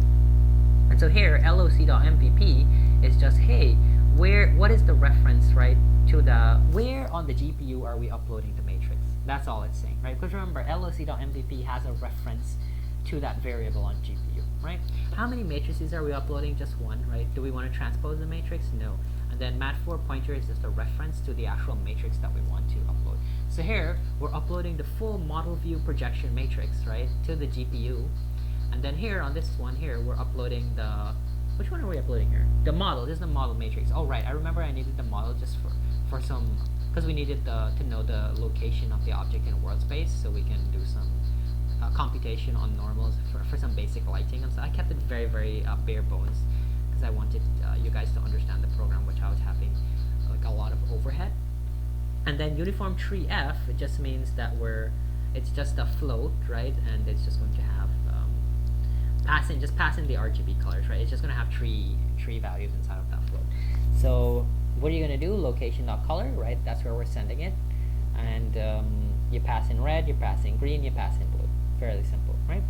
And then you bind the vertex array now, right? So remember, the VAO is inside of this mesh structure. It has an ID reference to where that VAO is, right? And the VAO has information about the VBO and so on, right? And so you draw GL triangles, right? So what we're drawing is triangles, and for each vertex, right, you draw triangles. So yeah, that's really all it is. So it's just a bunch of triangles that you'll end up rendering out, and it'll probably be thousands of triangles for each model, to be honest with you. Okay, so I think that was quite a lot, and you'll notice there's like a lot of like crappy functions about the place and stuff that you don't need to understand, quite frankly. What you do need though is this main function. This main setup is very important, right? You need a pointer to your window, right? You need your init. So all of this is initialization. It will not change, right? It will not change over time. Some of this I might need to get rid of because they're no longer needed actually. Like this should no longer be needed. This is like in the old version of the code. So let me go make. Let me show you what the project actually looks like. Project. Right, it's not needed at all. So this is it, just a car you can drive about. And I'll go through some like basic examples of some stuff just now, so you can like sort of inflate and deflate the tires. And you can see this looks like way terrible as opposed to, okay, it doesn't look too bad, but it definitely doesn't look as fancy as the first version that I had on the channel, right? So that one has some like pretty sophisticated lighting and stuff going on, and then you're sort of perturbing surface normals like to create noise on them to get this feel of a texture. So that's how we got the textured look on the garage, right? And on most of the other stuff as well. So yeah, oh, and you'll notice, I was trying to show you, there's a triangle up top there, but you can't see it probably. Let me see if I can change the camera orientation. There it is. There's a triangle all the way at the top here. I sort of put that there on purpose. I wanted to do like a demo, but there's no time for that, unfortunately. Alright, so foreground. So yeah, that's basically the program in a nutshell. You'll have your main setup, right? And you can look at Sam Bus's example as well. And so let's look at a pretty bare bone example of what the draw function is doing, right, inside of main. So draw is taking in a matrix, right? Well, it's actually sending in first it's sending in the model, right? First it's sending in the mesh, right? Then it's sending in the model matrix, right? This is the model matrix. This is the view matrix, right? View projection matrix. So then these will be multiplied together. You saw that inside of the draw function earlier where we were multiplying these together, the model view projection. So that gives you the full model view projection. But we're also passing in the model separately because we needed to do some information with the normals in world space, right? You send in LOC, right? LOC was just a structure that had information about where are the uniforms living on the GPU, right? And then you send in this material type tire, for instance. I have material type somewhere. It's very simple. very, very simple. So it's just namespace, right? And then you have the RGB values here that you can play around with if you want to. So yeah, and you can see this is exactly what the function signature is for draw as well, right? You take in the mesh, right? And this has a structure. So this structure has a reference to the VAO and VBO handlers. So very importantly though, here in the load object, right? So object mesh, right? What this has, this is what has the actual meshes, right? So you load the object. So I'm not going to go over my object loader, but basically what's going to happen is that it's going to load this object here, right? And pass that information into body mesh here, for instance, right? And this object, its signature is just a vector, right? Or it's just a very long array, and it's an array that contains all the information about the vertices and the normals, right? That's all it is.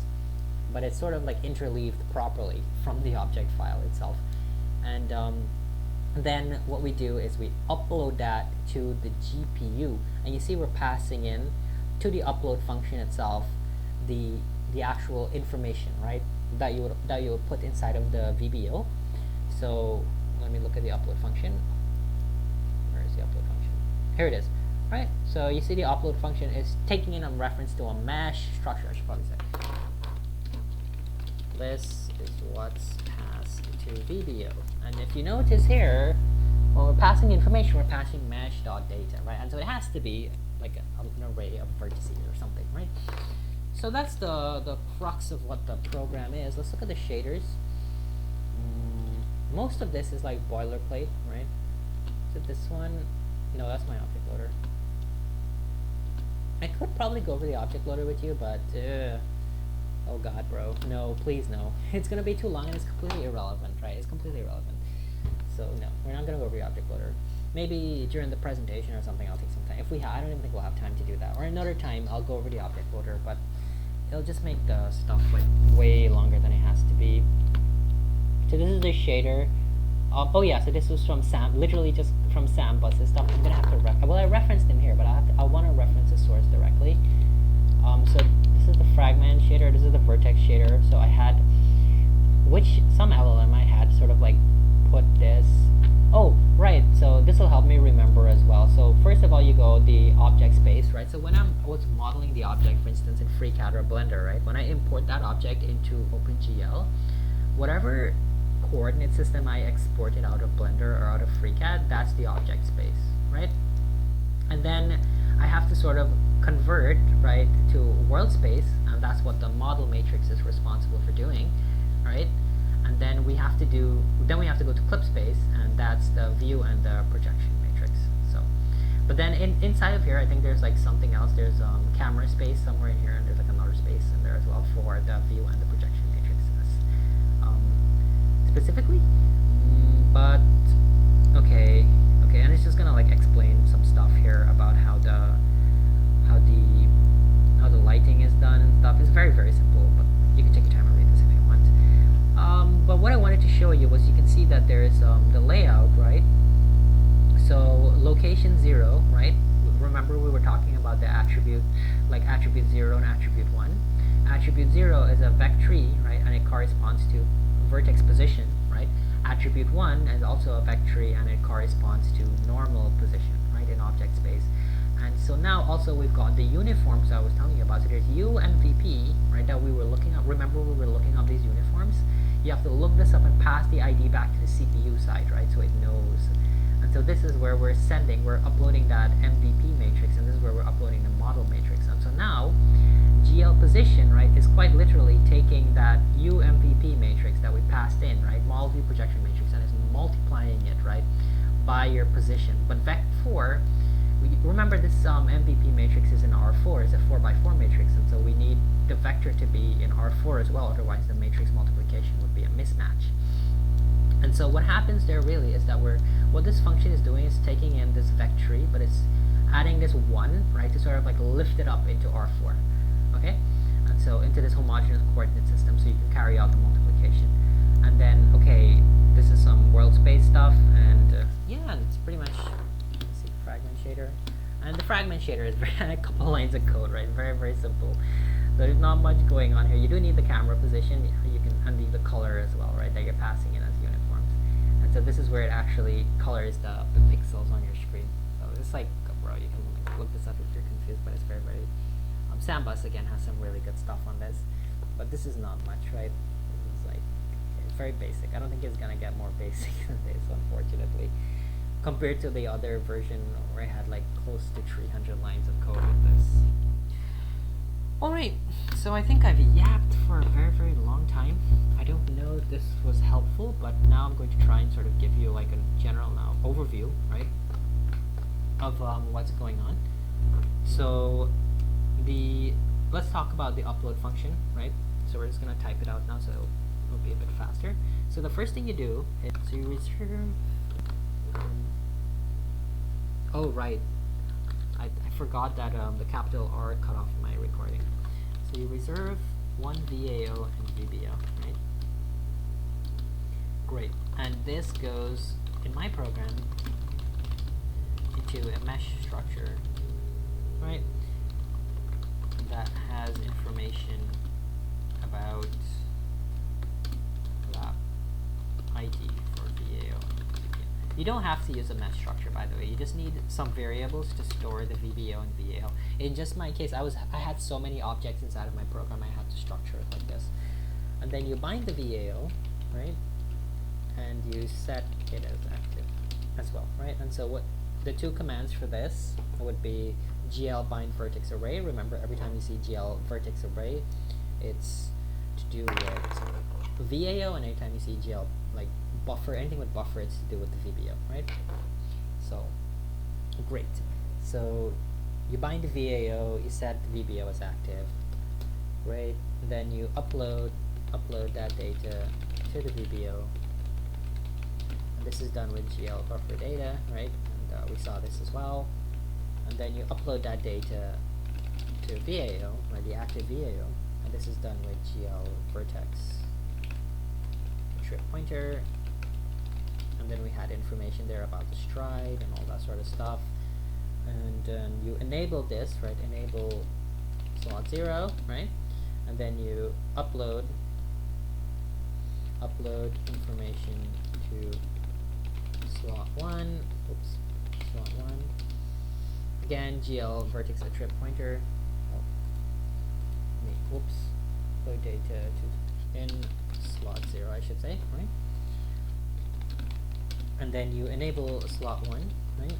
And then you return generate. And generate, go down.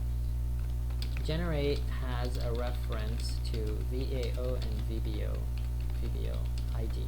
And this is what's being used inside of the draw function, right? Now, I think I should try to give you like an overview of how this data might be sort of laid out. So I was saying previously, like, what does the stride even mean? So let me just touch on this very briefly, and then I'll just call it quits. So if you had x1, x2, I don't know, let's just say x1, y1, z1, right? And then we had n1, yeah, we'll just say n1, n2, n3, like so. This would correspond to the position of the vertex, and this would correspond to the position of the normal, right? And then we can have more, right? We can have more like this, like so. Now, what the stride meant by 6 is that we are going to have to jump 6 places to get to the next vertex, right? You see that? And then after each jump, right, you have to go. So, for instance, for the vertices, when you're dealing with just the vertices, after every jump, right, it's just right where you start, right? Right where you start, you get that information here. So that's why the position was times 0. You were casting to a void pointer, if you remember. But then when you were dealing with the normals, right, it was different. It was saying, okay, instead of times 0, it was actually by tree. And why is that? Because you need to go 1, 2, 3 to start to get access to the first normal inside of that data structure, right? And then this pattern will continue onwards. It's very simple, nothing too difficult, I hope. And yeah, do you have anything in the back here? No. And then I've got my 20 pages of notes. Unfortunately, I cannot go through all of that notes with you. So yeah, I think this is the crux of what I wanted to share. At the very least, you have a stronger understanding of what the model, view, and projection matrices are, right? And how the upload function is working, that you need to understand, very important you understand how the upload function is working, what those parameters are. The drawing function, I think, was very straightforward, and then the setup is very, very simple. So even if you don't understand the setup, you can go ask an AI or something to help you with the setup, right? Alright, you guys must have done this in the labs as well. The setup is almost always the same. It's just boilerplate code. You don't really have to understand too much of what's going on inside of the setup. Yes, you need to understand what backface culling is and some other stuff like that, but for the most part, it really is just boilerplate code that you'll be copy pasting over and over again. The most important thing is to understand how your matrices operate. Oh god, I wanted to take some time to explain the derivation of the rotation matrices, but I think we'll just save that for another time, or you can look that up. For now, just take it as gospel truth that the matrices they give you for rotations are in fact just that, right? Rotation matrices. But I do think you need to see how they're derived to understand how to use them properly. And there's one more thing I wanted to show you actually. Notice, let me just, so I'll end the video with this. Where's the code base? Let's go back into main. And let's take a look at one of these model matrices, right? So let's just pick one at random. Let's pick,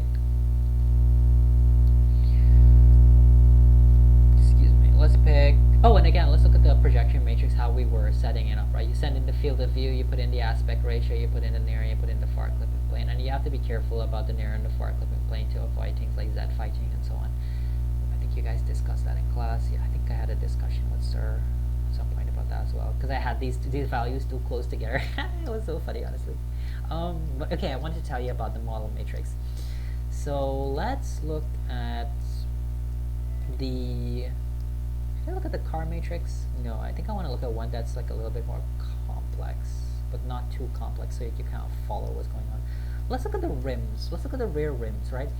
Let's think about this very carefully. The rear rim, right, needs to be able to, one, move with the car, right, and it needs to rotate as well, right? But it doesn't have to steer. The front rims need steering, and you can see there's like steering built in here. Okay, into that function. But we're keeping it simple for the rear rims for now. And if you look at this very carefully, it's just a sequence of matrix multiplication. So the first multiplication happens is something called wheel matrix spin, and it takes in a pivot, right? And it takes in the amount of spin, right, that you need to put into it. So let's look at this wheel matrix spin function. It should be here somewhere. Wheel matrix spin, where are you? Here it is. So it's taking in a pivot and it's taking in a spin angle. Why do you need a pivot? First of all, to do a rotation, right, it has to be around what's called the object's centroid, or the, so I think I have this here, yeah, mesh centroid, or the center of the mesh. You get this by averaging the vertices, right? So you take all the vertices inside of the object and you find their average position, and you get the middle of the object. And so what we want to do is, right, rotate around the middle of the mesh itself, right? You don't want to rotate around some arbitrary random point. No, it has to be the middle of the mesh, okay? So this is what this mesh centroid is going to do. And it's going to return a vector, right? Some point in space that's the middle of the mesh. And so the wheel matrix spin is going to take in that pivot point, right, that you're rotating around, and it's going to take in the spin angle as well, right? So, okay, fairly straightforward. So, rotation about the x-axis. So that's very, very standard, right? Obviously, if we want the wheels to rotate forward and backwards, we need to rotate around the x-axis, right? I hope I don't have to explain why that is, but I'll just like do a very quick thingy just in case you're like lost in the sauce. So this is x, this is y, and this is z, right? And if the wheel was here, we have to rotate around this x-axis, right? This axis here is what we're rotating about. Okay, I hope that's like kind of clear. Hang on a second. Yeah, basically, yeah. Is it around the x-axis though? Hang on a second. That doesn't seem to make a lot of sense to me for some weird reason. So if we were rotating around x, what would happen is, and it's around this point, center of the object's mass, if you want to put it like that. I'm getting very, very tired. Shouldn't it be a rotation around the z-axis? Why is it a rotation around the x-axis? There should be a rotation around the z-axis, no? Because the z-axis will be fixed, and unless I'm missing something here. Yeah, it seems. Let me take a look at the function definition inside of this. So you have a rotation. Oh, I see what's going on. So okay, I get it. Yeah, because that made no sense to me. I thought, right, for an instant that I had the function definition to rotate around x, and I was like, well, crack. No, we're rotating around y, right? The reason you want to rotate around x is because this function, right, has to. Hold on, no, it's this one. What am I looking at? Okay, let me just go look at the function definitions, and it'll be clear to me what's going on here. Let's go to Math 3D and let's look at the rotation matrix for x. So rotation around x is just this guy here. Rotation by the x angle in radian. Y rotates towards z, right-handed rule. I don't see it for some reason. Obviously it works, but I just don't see it. Yes, obviously y will go towards z. Oh, you know what? The only way this makes sense, right? The only way this makes sense, it has to be, because I remember very early on in the project as well, I was trying to rotate around the z-axis and I wasn't getting the desired result that I was expecting, and I think the reason for that is because the tires are actually being loaded in like this, and it has to do with how you export the object as well from the tools that you're using. So if the tires are like this, right, and this is the x-axis here, this is the x-axis here. If the tires are like this, then yes, it makes sense to rotate around the x-axis, yeah. And so the y-axis is pointing up towards us, and the z-axis is pointing towards the camera, like this, negative z-axis. And so, okay, yeah, you will rotate around the x-axis. So this makes sense. This does make sense. So, but if the tires were oriented differently, like so, right, which is what I thought initially in my model was what was happening, then it would make sense to rotate around the z-axis, right, because then the tires would spin this way, right? But in our case, no, it makes sense like this. And then to steer the tires, you would have to rotate around the y-axis. Okay, now it makes like complete sense to me. So the function definition is correct, but I thought for some weird reason, like maybe I mixed up the function definition for x and z, or some weird thing was going on there, right? Okay, so we have the rotation around x and we have the spin angle, right? And then the important thing that I wanted to show you though was some translation factor. And the point is to have a generalized rotation, right? If I were to just rotate this point, just like this, as it were, it would be rotating around the world's origin, not the center of mass, right? And so you would kind of get like a motion where like the wheels were orbiting the object, the world space origin, rather, like it was a planet or something. Like if you were doing the solar system implementation, this is what you would want, right? But this is what we do not want. And so what you need for a generalized rotation is an inverse matrix, right? You need the translation, right, from the position where the object is, right, to the center of the world, if you understand that. So you translate, right, pivot.x, pivot.y, pivot.z, right? So you put that into t, and then t inverse would be the negative of all of those x, y, and z values, right? So you're taking it back to the origin, okay? And then you take it to the origin, and then you carry out the rotation at the origin, and then you move it back to where it was, right? I hope I made that like clear what was happening there. So you take the object, right, move it to the center, do the rotation at the center around the world's origin, like which is what the function is defined to do, and then you move it back to where it is, right? So that's one of the interesting caveats about this project, because I saw a post, it was a meme on X about how AI is going to take over all our jobs, right? And it showed that animation of a wolf, right?